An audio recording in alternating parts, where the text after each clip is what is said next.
সন্ধ্যায় বঙ্গভবনে রাষ্ট্রপতি হিসেবে শপথ নেবেন মির্জা ফখরুল ইসলাম আলমগীর। এরপর রাষ্ট্রপতি শপথ পড়াবেন মন্ত্রিসভার নতুন 4 সদস্যকে। এই বিষয়ে আরো তথ্য জানাতে যুক্ত হচ্ছেন বঙ্গভবনের সামনে থেকে সহকর্মী শফিকুল ইসলাম। শফিকুল, শপথের প্রস্তুতি কেমন দেখতে পাচ্ছেন বঙ্গভবনে? আর কিছুক্ষণ পরেই তো আমরা জানি যে শপথ অনুষ্ঠান হবে। মন্ত্রিসভার নতুন মুখদের সম্পর্কে কি তথ্য আছে আপনার কাছে জানাবেন।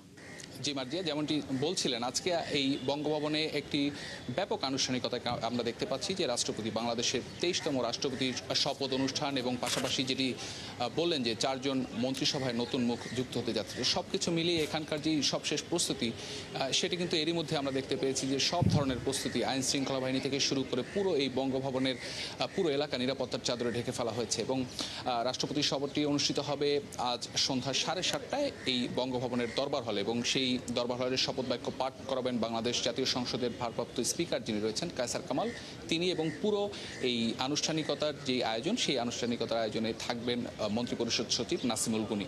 এবং এই বঙ্গভবনের দরবার হলে আমরা যতদূর জানতে পেরেছি যে প্রায় 1200-র মতো অতিথি আজকের এখানে আমন্ত্রিত, এবং তারা হয়তো আমরা যে খবর পেয়েছি 5:30 নাগাদ তারা বঙ্গভবনে প্রবেশ করতে শুরু করবেন। তো যেটি আনুষ্ঠানিকতার কথা যেটি বললেন যে পুরোপুরি আনুষ্ঠানিকতা, সব ধরনের আনুষ্ঠানিকতা প্রস্তুতি এর মধ্যে সম্পন্ন হয়েছে, এবং রাষ্ট্রপতিকে বরণ করতে বঙ্গভবন পুরোপুরি প্রস্তুত আমরা সেটি বলতেই পারি। এবং আজকে রাষ্ট্রপতির এই শপথের আগে আমরা যেটি জানতে পেরেছি যে দুপুরে জুমার নামাজ শেষে কিন্তু মির্জা ফখরুল ইসলাম আলমগীর, যিনি বাংলাদেশের 23তম রাষ্ট্রপতি হিসেবে দায়িত্ব নিতে যাচ্ছেন, তিনি শহীদ রাষ্ট্রপতি জিয়াউর রহমান এবং সাবেক প্রধানমন্ত্রী বেগম খালেদা জিয়ার যে সমাধিস্থল রয়েছে শেরেবাংলা নগরে, সেখানে তিনি গিয়েছিলেন এবং তাদের সেই সমাধিস্থলে তিনি কবর জিয়ারত করেছেন। এবং আপনি জানেন যে দীর্ঘ সময় তিনি বিএনপির মহাসচিবের দায়িত্বে ছিলেন, এবং সেই মহাসচিবের দায়িত্বে থাকাকালীন সময়ে এই বিএনপিকে সংগঠিত রাখা, কারণ 2018 সালে যখন বেগম খালেদা জিয়া কারান্তরীণ হয় এবং তখনকার ভারপ্রাপ্ত চেয়ারম্যান জনাব তারেক রহমান, বর্তমানে প্রধানমন্ত্রী, তিনি যখন দেশের বাইরে ছিলেন, তখন কিন্তু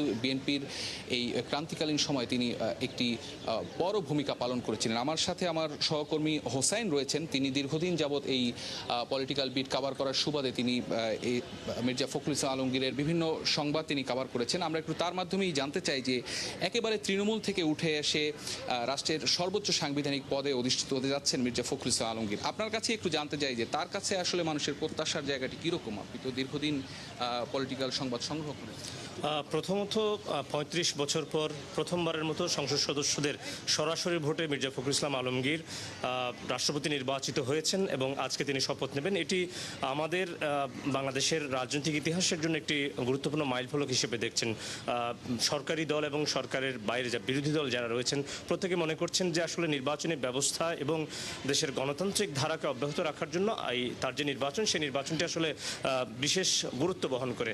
সেই জায়গা থেকে মির্জা ফখরুল ইসলাম আলমগীর, আপনি জানেন যে দীর্ঘ 4 দশকেরও বেশি সময় ধরে তিনি রাজনীতির মাঠে একেবারে তৃণমূল থেকে উঠে আসা একজন নেতা তিনি, এবং 1.5 দশকের বেশি সময় ধরে তিনি কিন্তু বিএনপি জাতীয়তাবাদী দল, বাংলাদেশ জাতীয়তাবাদী দল বিএনপির নেতৃত্ব দিয়েছেন, মহাসচিবের দায়িত্ব পালন করেছেন, এবং দীর্ঘ ফেসিবাদ বিরোধী যে আন্দোলন, সেই আন্দোলনে একেবারে সামনে থেকে নেতৃত্ব দিয়েছেন, দলকে সংঘবদ্ধ করেছেন। আপনি জানেন যে দলের বর্তমান চেয়ারম্যান এবং প্রধানমন্ত্রী তারেক রহমান, তিনি যখন দেশের বাইরে ছিলেন, সেই সময় দলকে তিনি একেবারে দলের দুঃসময়ে দলের হাল ধরেছেন, নেতৃত্ব দিয়েছেন।